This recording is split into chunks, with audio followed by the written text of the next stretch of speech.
Hey YouTube comic community, this is Jimmy the Geek Aficionado back with another treasure hunt video.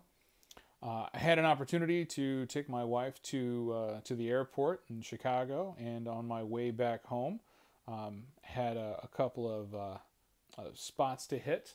The first one was a half-price books, which in our area is very notable for having some really good stuff. And let's get to it. I had originally sold off my Volume 2 New 52 Batman run for about $500 when it first when it completed and went to the Rebirth. So since I've been picking up that collection, refilling that collection for a fraction of the price that I paid, now that the big want is over. So here are a few that I was missing. This is annual number 3. Zero year issue number 22 and 23. Great Capullo covers there with the Snyder Capullo run on that. That's been pretty infamous. And then we've got some Batgirls. This is actually volume 1 of Batgirl. This is Cassandra Cain. Those of you who have seen the new Birds of Prey film, it's not that Cassandra Cain, because who knows where that came from. But this is the Master Assassin version who became Batgirl during one of the big crossover events with Batman. This is issue 44, 46, and 47. So I'm getting closer to finishing that run off so I can read it along with the rest of the 80s, 90s Batman books. And speaking of Batman, we had some much nicer Batmans to pick up, and all of these were really pretty cheap. We've got issue 354, 271, 279, 356. As you can tell, these are in no particular order. Let's see, this is issue number 361. There is actually something key about this book. I don't recall what it is, but I'll be sure to include it in the notes. 365. And we've got a nice 100-pager, issue number 259. And this thing's in really, really sharp shape. What do we mark this as? VF? Yeah. This is a VF copy, and I got it for, I think, $5. And it's definitely like a $30 or $40 book in that shape. So, real happy. Filling out Batmans, always a good time, especially when they're only a couple of bucks each. Also found in in their bins, surprisingly enough. Does everybody remember which this one is? Week 52. I'm sorry, 52 week 7.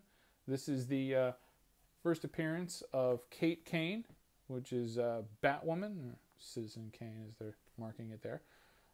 So yeah, this is the first appearance of Batwoman as an individual character, but without the cape and cowl.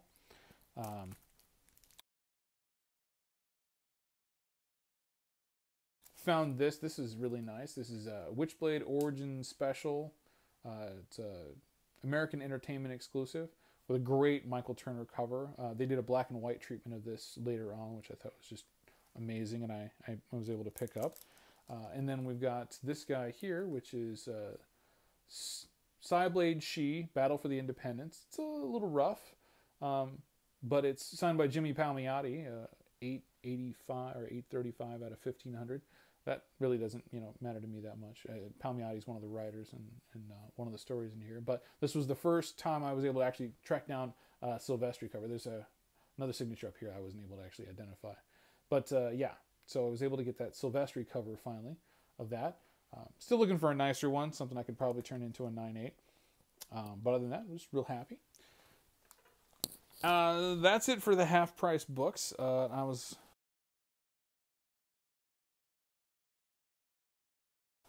Had to go back to one of my honey holes to pay a little bit more on a Batman Adventures number 12 CGC 96 that they're holding for me, and pick up a couple of things that that I also had on hold, including this one here, Giant Size Chillers #1. This is the first appearance of Lilith, the daughter of Dracula. And this is one of the last things I needed for my Doctor Strange run. This is king-sized annual #1. And now my Doctor Strange Volume 2 run is complete. Very, very nice about that. And at a completely different store, well, they had this book, and I didn't like the price of it, so I helped them to change their mind. But it was one I'd been looking for a really long time. Those of you who don't know this, so Spidey Super Stories is a kid's book, and it's in a partnership with Marvel Comics and the Electric Company. Those of you who have no idea who that is, the Electric Company was a PBS program. PBS was Public Broadcast System back in the 70s. So for those of you who are like me, who grew up with PBS, would probably remember the Electric Company. But it was a 70s TV show. So they do these partnership stuff in here. Anyway, this is where Thanos gets the Cosmic Cube. So obviously there's a direct tie-in to some things there. But this is not part of Marvel continuity. It's got a little crease over here, so it's probably about an 8.0. And like I said, I didn't like the price that they had on it, so I helped them make up their minds to change that to one that was a little bit more affordable in the range because of the condition. But glad to get it. Super happy about that one. Been looking for that for a long time and didn't want to pay the convention prices for it. So cool for me. Happy to have it.